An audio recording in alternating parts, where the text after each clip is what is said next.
All right, I thank you. Greetings and welcome to another program in the series Homo Politicus. And of course, we are reaching you from Enterprise TV here in Lagos. I am Citizen Jones Hussein. We are television active, can't you see? Let's go there. Kano Assembly moves to amend Emirate Council laws. You know, when politics seeks to aggravate situations. Well, historically speaking, the first ever emirate in northern Nigeria is the Katsina one, but then prominence is given to the flamboyant Hausa Bakwai, that's the seven true Hausa states. Kano, one of the seven, is prominent. Recall that in 2019, the State Assembly approved the amendment that broke the Kano Emirate Council into five. Of course, the big idea was to whittle down the powers of the then Emir, the flamboyant former CBN governor Sanusi, Lamido Sanusi. Today, the same Kano State Assembly desires to effect another amendment for the Emirate Council laws. Now, a move which Majority Leader Lawan Hussaini Dala admits is not conceived in good faith. In a 21st century world where inclusion is the name of the game, I'm reminded in this connection of the words of the 34th American president, Dwight Eisenhower, who said, quote, "Politics ought to be the part-time profession of every citizen who would protect the rights and privileges of the free man." End quote. We're getting word that the ousted Emir, Sanusi, Lamido Sanusi, has been reinstated. We'll track it and let you know. But let's have a conversation now. My conversationalist is the affable Emeka Madonagu.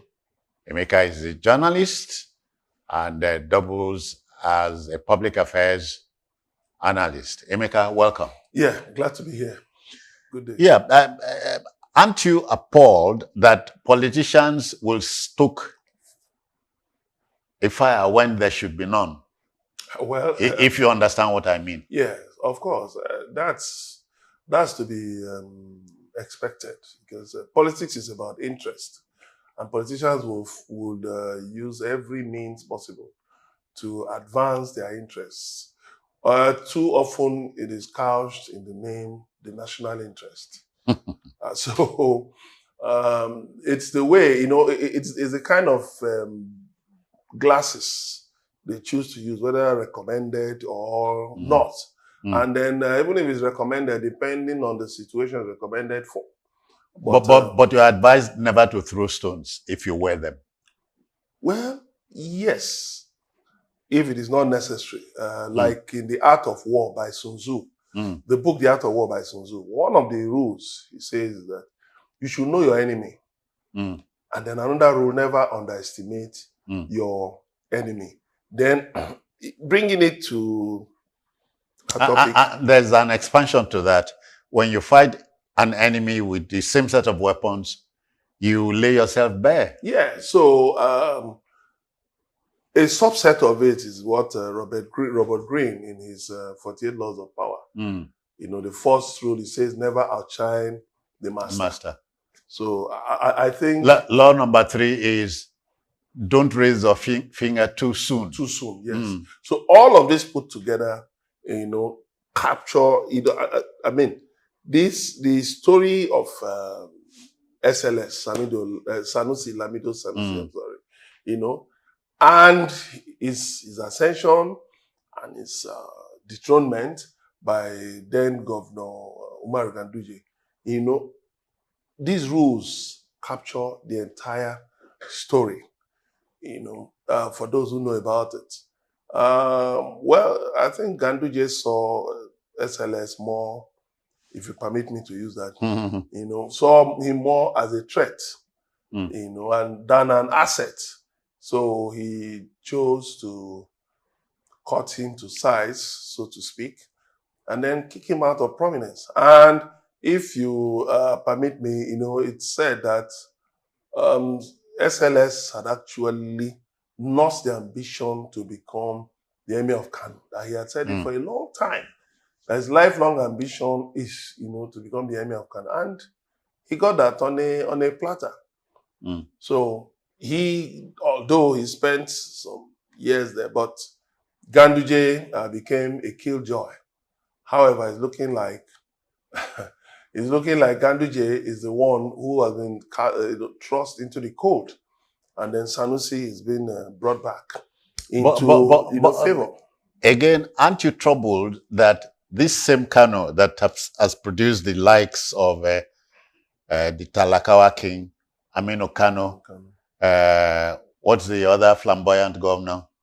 Abubakar Rimi. Could descend so low. Even has produced Africa's richest man. Yes. Aliko Dangote. Produced one of the longest running billionaires in Africa, Alhaji Dantata. Sanusi Dantata.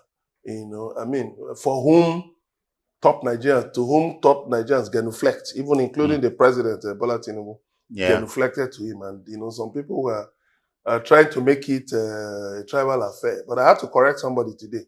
I said that man has known what money looks like for decades, over maybe 4 or 5 decades. So prominent Nigerians defer to him. They genuflect to greet him. So that the president did that only shows you how prominent Dantata is, and then how prominent, like you said in your opening remarks, that how prominent Kano is in the affairs of northern Nigeria and Nigeria as a whole. So anything that shakes Kano shakes Nigeria. Yes. And again, that the assembly will make to amend the laws that are already in place tells you they are fishing. Well, the issue is about this. The interest is such that, the gladiators, the political gladiators have come out once again. The principal gladiators are the former governor, Rabiu Musa Kwankwaso, and his former deputy governor and later successor, Umar Ganduje. So the rivalry got who today is... he's the national chairman of APC. Ganduje. Then Kwankwaso was... He's the national chairman of a national party. Ruling party. The ruling party. And Kwankwaso's party, the NNPP, is the governing party in Kano State. Emeka, by the same token, we are getting news, maybe we'll get to confirm it later, that Lamido Sanusi has been reinstated. Well, and for that matter, the DSS has sent operatives. They have stormed the Kano Emir's palace. Yeah, of course, the same way. All is not the same. The same way I still remember when Sanusi was deposed, the same way security operatives escorted him out of the palace. I remember it was shown live. Escorted him out of the palace. And, well, the story of his dethronement, and the attempt by Ganduje to banish him, well, it's one of the fastest judicial decisions in the country because it was overruled that it couldn't be banished. He first of all came to Lagos. And if there's one person whom Sanusi would have loved to witness is the late Herbert Wigwe, the former boss of Access Holdings. Because Sanusi said the man that Wigwe came to his rescue. That's it. He saved him from disgrace. And of course, that's one person he would have loved to witness all of this. But yes, if the DSS has gone there, it means they've gone there to prevent a breakdown of law and order, because this is basically a contest between the APC ruling at national level and the NNPP ruling at the state level. Good. And both sides have really determined, vocal, vociferous supporters. on the one hand, I'm reminded also by Napoleon Bonaparte, who said, in politics, stupidity is not a handicap. On the other, there's this saying that in politics, the crisis you should be afraid of is the one you don't see coming. Yeah, stupidity is not a handicap because at times you have to play the fool. Sometimes you get to play the fool. Sometimes, also you might be in a disadvantaged position such that you cannot really do anything significant to save yourself at the time. So you flow with the tide until you can get something to hang on to. Yeah. And then you might just, the tide might change in your favor. And, things might just turn around. Like what we're seeing now, Sanusi's favor. It's interesting. So sometimes you bide your time, wait for the right moment to strike. Yeah, because actually, in this case... Because Emeka, in politics, as typified by Nigerian type, Nigerian type, you hardly forgive. And if you do, you don't forget. Well, I pity the man who doesn't forgive and who doesn't forget. Well, typically human beings don't forget, but I'll counsel people, particularly politicians, to learn how to forgive. Because the presence of unforgiveness can lead to unintended consequences. Yeah. And of course, that is what is happening to Ganduje. Right, okay. Ganduje now, I think, is it 29th of May? A court is going to hear a suit, seeking to validate his suspension. Already there are some big wigs in the APC who are pushing for his removal.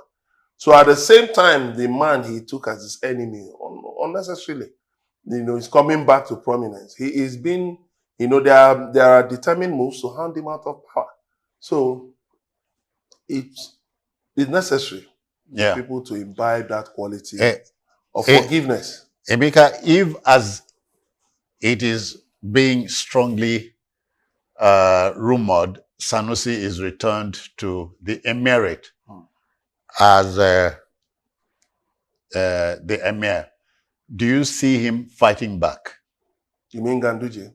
Do you see Sanusi fighting back? No, he has nothing to fight. He has nothing to fight for. But I know... There's a point to make? No, well, he will just quietly go back. But knowing Sanusi for who he is, he will definitely talk. He will definitely he will definitely fire some shots, some hot shots. Okay. Knowing him for who he is. And then I think I feel so sad for the two sons of the late Emir Ado Bayero, the two sons who have now, by default, been dethroned. For no fault of theirs, through no fault of theirs. I feel so sorry. And that's one of the sad things about power. Like they say, power is transient. All human beings should know that. If you stay long, very long, well, just count yourself to be among the fortunate few. Because there are those who actually, inadvertently fall on their swords, in the course of enjoying and using power. For Sanusi, well, it is very interesting. Ibrahim Dasuki didn't get to enjoy that. He didn't get to enjoy that, returning to the seat as the Sultan of Sokoto. But, well, for Sanusi, I wish him all the best. But it's a big lesson. It's a big lesson that politics is like quicksands. It can change any minute. It's like a dangerous. It's like a quicksand hardly forgives. Well, it is because the biggest problem that men have is that they don't learn from history. Ganduje ought to have learned from history, knowing that Kano is a volatile place. Kano is a volatile place. And the fact that eminent Nigerians, including Aliko Dangote, the president of Dangote Group, even went to him. I said to have gone to meet him too. What is all this? Why don't we find a way around this? Why do we have to be in the news for the wrong reasons? And Ganduje was just determined to take Sanusi out. But look at what is going on now. Sanusi is back. Yeah. but politics itself that tends to aggravate situations is not healthy for the Nigerian environment. But unfortunately, typical Nigerian politician loves to get into situation, to first of all, raise unnecessary, problems, and then aggravate them, even at the risk of engaging in self-immolation. Yeah, there are many of such cases where they get into unnecessary fights and all of that. You're just a governor for 8 years. A traditional ruler sits there for life. Okay. So who has the benefit of time? When they say time heals wounds, it's the traditional ruler, not the governor. Not the governor. I mean, the people should learn. But the statement of the majority leader of the Kano Assembly, Lawan Hussaini Dala, comes to mind here. He says the move is not conceived in good faith. Well, do you share the sentiment with him? Well, I'll agree with him to the extent that those 5 emirs, who are on their way out, that I feel so sorry for them. I will agree with him to that extent. But what is good faith? What was done to the treatment that was meted out to Sanusi, was that in good faith?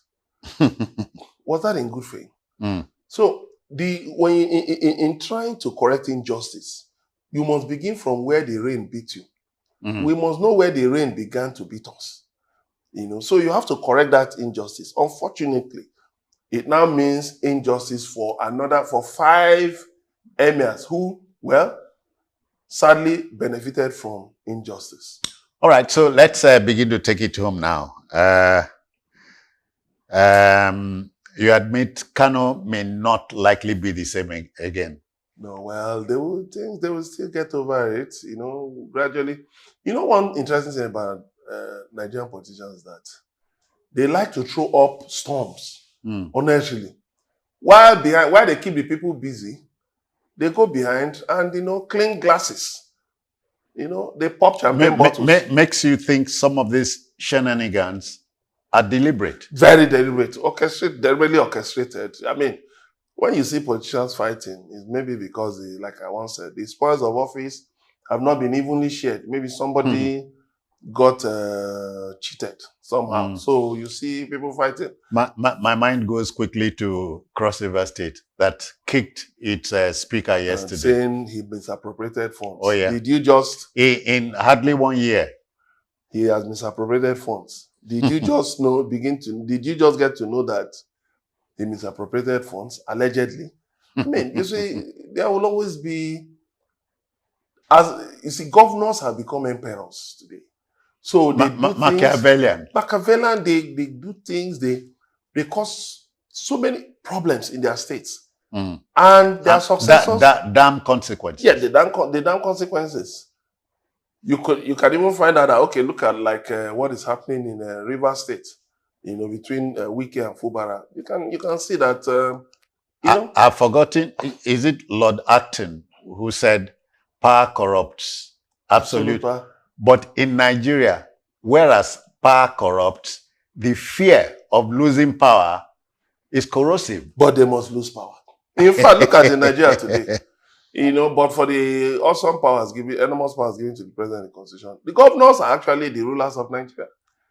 They control almost the amount of resources that the federal government allocates. Yeah. The federal government gets 52.6% every month. States, look at how much states get, 20-point-something%. And then local governments, by the time you add everything, it's almost 50%. And then you now add ecological funds and other here things. Is maybe not too important to the discourse.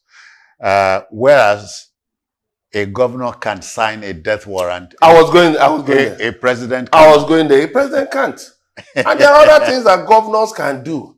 Look at what happened sometime last year when the president asked governors, or this some months ago, when the president asked governors to distribute palliatives.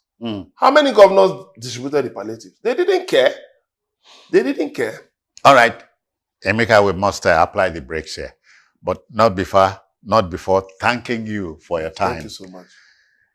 Emeka Madunagu, the man. Thank you for your time. Thank you so much. So let the debate continue. Let the debate continue. Ours is to mold opinion and allow decision makers to take advantage. I'm out of here. Until the next time, this is yours very sincerely, Citizen Jones Hussein saying, bye-bye now. Take care.